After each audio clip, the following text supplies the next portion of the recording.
Saudaraku, banyak orang yang tidak faham bahwasanya memberi makan dan minum itu dalam Islam adalah salah satu cara untuk mendapatkan amal jariyah. Jadi banyak orang memikirkan amal jariyah itu hanya membangun bangunan, hanya membagikan Al-Quran sehingga dihafal. Intinya fisikal, bentuk materi saja atau material ya. Lebih ke masjid, lebih ke bangunan, lebih ke jalan, lebih ke sumur gitu kan. Padahal sebenarnya ada hal-hal lain yang bisa menjadi penyebab amal jariyah, di antaranya makanan dan minuman. Jadi hadis Nabi SAW yang sahih riwayat Imam Ahmad, ini rahasianya di hadis ini. Kata Nabi SAW, "Ma wudi'a ta'amun illa wada'allahu fihi barakah." Tidak ada makanan atau minuman yang dihidangkan untuk orang lain kecuali Allah, atau dihidangkan buat diri sendiri juga masuk sebenarnya, kecuali Allah jadikan bagian dari makanan dan minuman itu berkah. Maksudnya berkah apa? Kata para ulama, dia akan berada di tubuh orang yang mengkonsumsinya selama dia masih hidup. Orang tua kita semua, Bapak Ibu sekalian, pada saat saya ceramah di masjid ini, saya mendapatkan pahala karena menyampaikan agama Allah, insya Allah, bila diikuti dengan keikhlasan. Semoga Allah ikhlaskan niat kita. Orang tua saya panen pahala saya. Kenapa Bapak Ibu sekalian? Karena saya tumbuh dari ASI ibu saya, dan saya tumbuh dari nafkah ayah saya. Makanan, minuman yang saya makan selama ini sehingga membantu pertumbuhan badan saya menjadi besar, dan akhirnya saya bisa hidup, maka itu menjadi amal jariyah. Makanya dalam hadis riwayat Imam Muslim, seorang sahabat bertanya, "Ya Rasulullah, ayyul islami khair?" Perbuatan apa dalam Islam yang khair? Khair ini yang baik sekali, pahalanya besar sekali, selain yang wajib, yang sunnah-sunnah aja nih. Nabi SAW tidak mengatakan perbanyaklah sholat sunnah. Kenapa? Sholat sunnah secara individual. Puasa sunnah, zikir, ngaji, bukan. Karena orang ini mengatakan khair artinya yang banyak sekali pahalanya, banyak sekali manfaatnya, dan ringan, sunnah. Berarti orang lain bisa merasakan. Apa jawaban Nabi SAW? Tut'imut ta'am wa tusallimu ala man ta'rif wa man lam ta'rif.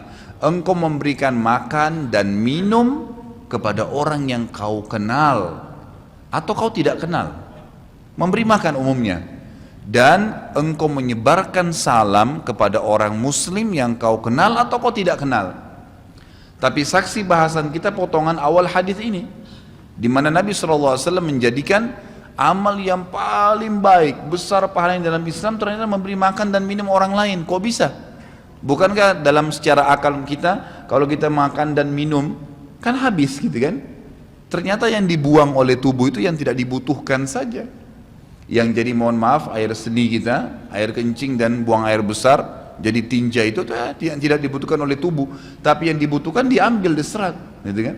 Dia akan menjadi bagian daripada otot-otot, urat-urat yang memang membutuhkan ya pembaharuan, atau bahkan menjadi bagian daripada darah di tubuh kita dan seterusnya. Tubuh kita terdiri dari 75% air. Dan Allah SWT mengatakan dalam Al-Quran, "A'udzubillahi minasyaitonirrajim, waja'alna minal ma'i kulli syai' hayy." Kami jadikan dengan air itu segala sesuatu bisa hidup. Dan memang seperti itu. Manusia bisa hidup dalam sebulan tidak makan, tapi manusia nggak bisa hidup kalau sebulan nggak minum. Bukan sebulan, seminggu nggak minum. Makanya para sahabat, beberapa riwayat menyebutkan seperti Abi Dzar radhiyallahu anhu, beliau mengatakan waktu beliau datang ke Mekah untuk mencari tahu berita tentang Nabi SAW, saking khawatirnya kalau beliau mengaku mau cari Nabi, karena semua orang yang datang dari luar Mekah mencari Nabi Muhammad SAW waktu zaman di Mekah itu digebukin atau dipukul. Dia dari suku Ghifar, dia khawatir. Maka dia bilang, karena khawatir saya ditahu orang asing, saya juga kalau beli nanti retorika bahasa saya berbeda, maka saya minum air Zam-Zam. Dan selama beberapa hari dia tinggal di Mekah itu 2 minggu cari Nabi SAW, 2 minggu minum Zam-Zam, nggak makan apa-apa. Dan bisa, gitu kan, minum air. Beberapa sahabat juga dalam riwayat Bukhari menjelaskan, mereka pernah tinggal di Mekah selama sebulan tidak minum kecuali air Zam-Zam. Bisa hidup. Apalagi memang Zam-Zam punya kelebihan. Ya. Zam-Zam itu kata Nabi SAW adalah makanan dan minuman yang menyehatkan dan mengenyangkan. Tapi intinya air, gitu kan? Intinya air. Fungsi air banyak sekali, kan gitu. Tadi kalau kita masuk makanan dan minuman dulu, memberikan makan dan minum dalam Islam ini sangat besar pahalanya, sebagaimana saya jelaskan dan termasuk amal jariah. Di dalam Islam ada beberapa kegiatan yang kita disuruh untuk memberikan makan dan minum orang, seperti misalnya membuka puasakan orang lain dengan minum dan makan, dan dijanjikan pahala yang besar. Man fattara sha'iman kana lahu mithlu ajri sha'imin min ghairi an yanqus min ajri sha'imin syai'a. Siapa yang membuka puasakan orang lain, maka dia akan dapat pahala orang itu tanpa dikurangi sedikit pun dari pahala orang yang buka puasa tadi. Dan Umar bin Khattab radhiyallahu anhu pernah memanen pahalanya satu kota Madinah di zaman khilafah beliau dengan air. Jadi zaman khilafah beliau di akhir hidupnya, atau maaf di akhir khilafahnya beliau sempat di akhir Ramadan juga, bukan di akhir khilafah, mohon maaf, di akhir Ramadan, dia salah satu tahun khilafahnya beliau sempat ingin membuka puasakan orang, sudah mau habis Ramadan, ingin dapat pahala. Waktu itu beliau jadi khalifah, jadi raja, diiklankanlah di Madinah. Ya, dia bilang pada pembantunya, gulamnya, tolong iklankan kalau saya akan buka puasakan orang. Ingin cari pahala, orang semua diiklanin. Amir Mu'minin bin Khattab mengundang buka puasa. Orang-orang pada berbondong-bondong datang. Yang undang siapa? Raja. Yang orang bayangkan ini akan ada kambing bakar, yang akan ada ini, akan ada itu, macam-macam. Raja yang undang, gitu kan. Ternyata Bapak Ibu sekalian, waktu sudah ngumpul semua jemaahnya, masyarakat depan rumah Umar menyuruh membagikan gelas-gelas yang zaman itu memang terbuat dari tanah liat. Kemudian dibagikan satu-satu dan disuruh antri di sumur, gitu kan? Karena memang mereka minumnya di sumur waktu itu, tidak ada sumber air yang lain, gitu kan? Mereka antri di sumur, lalu mereka ambil isi air masing-masing di sumur itu, antri kemudian sambil duduk. Setiap kali seseorang di antara mereka dituangkan air di gelasnya, mereka berkata, mungkin sebentar keluar kurmahnya, makanannya dan seterusnya. Begitu terdengar azan, kata Umar kepada pembantunya, sampaikan kepada seluruh muslimin, silakan berbuka puasa dengan air yang ada di tangan mereka. Maka dia pun mengatakan silakan buka puasa, dan selesai segelas air ini maka selesai buka puasanya Amir Mu'minin, gitu. Orang akhirnya bubar, tapi pada saat itu orang faham Umar bin Khattab ingin mencari pahala orang, gitu kan, ingin mencari pahala saja. Dan ini sudah saya tekankan, kalau menjelang Ramadan, Anda juga bisa ikuti pengajian saya di YouTube, ada judulnya Dahsyatnya Ramadan. Salah satunya itu kalau tiba Ramadan, ikhwah, maka maksimalkan waktu membuka puasakan orang. Apa susahnya membeli sedus air, ya, air mineral, berapa harganya? 20.000, 30.000, 20.000 rupiah kalau nggak salah ya. Air mineral gelas, isinya berapa? 40 sekian. Baik, kalau kita bagiin di masjid, satu orang minum satu gelas, kita dapat 48 pahala orang buka puasa. Nah, itu luar biasa, hanya dengan 20.000 rupiah. Tapi anehnya banyak orang tidak mau amalkan, padahal itu termasuk selain amal jariah, dapat juga pahala buka puasakan orang lain. Nabi SAW dan juga merupakan ciri para nabi-nabi, mereka itu paling senang mengikram tamunya, dan beliau menjadikan sebagai sebuah prinsip dasar dari iman kepada Allah dan hari akhir, sebagaimana beliau bersabda dalam hadis Bukhari Muslim, man kana yu'minu billahi wal yawmil akhir falyukrim daifahu. Siapa yang beriman, mengaku beriman kepada Allah dan hari akhir, maka dia harus mengikram itu, melayanin, memberikan makan dan minum, ya, mengucapkan tutur kata yang baik bagi tamunya. Intinya memberikan makan dan minum dalam Islam ditekankan sekali,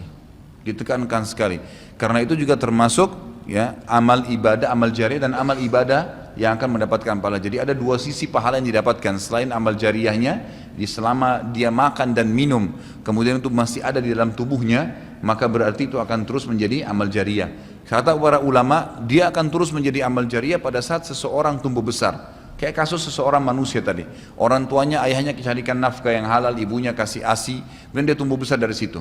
Tumbuh besar ini ternyata menjadi otot-ototnya, menjadi komponen dari tubuhnya. Kemudian dia menjadi besar, lalu dia menikah. Dari komposisi tubuhnya tadi, ternyata ada yang mengalir di sperma dia kepada anaknya. Kemudian anaknya tumbuh besar juga dari situ, dan seterusnya. Jadi amal jariah selama masih ada manusia itu. Jadi seperti itu luar biasanya gitu. Di antaranya tadi saya bilang, Kita bisa mendapatkan pahala dengan buka puasakan orang. Yang kedua, mengikram orang. Mengikram ini memberikan, menyuguhkan sesuatu buat tamu. Ya. Termasuk ya, yang dianjurkan adalah sering-sering ya, mentraktir orang lain. Ada kultum saya itu. Subhanallah, saya isi salah satu pengajian di salah satu kantor di Sudirman ini.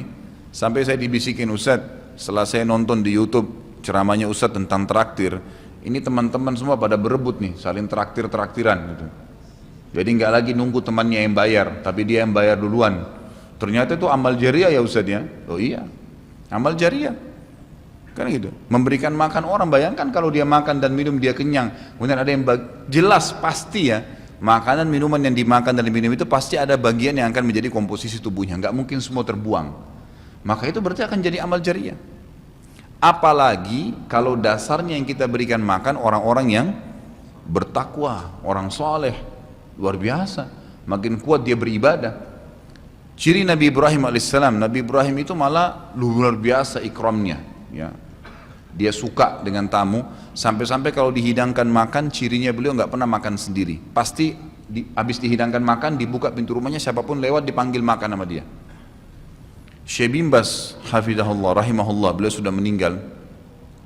Salah satu muridnya menceritakan, beliau itu punya rumah, ya, rumahnya dia di belakang atau di samping rumahnya itu ada sebuah tempat yang kosong, pakai AC, ya dilapangkan seperti masjid inilah.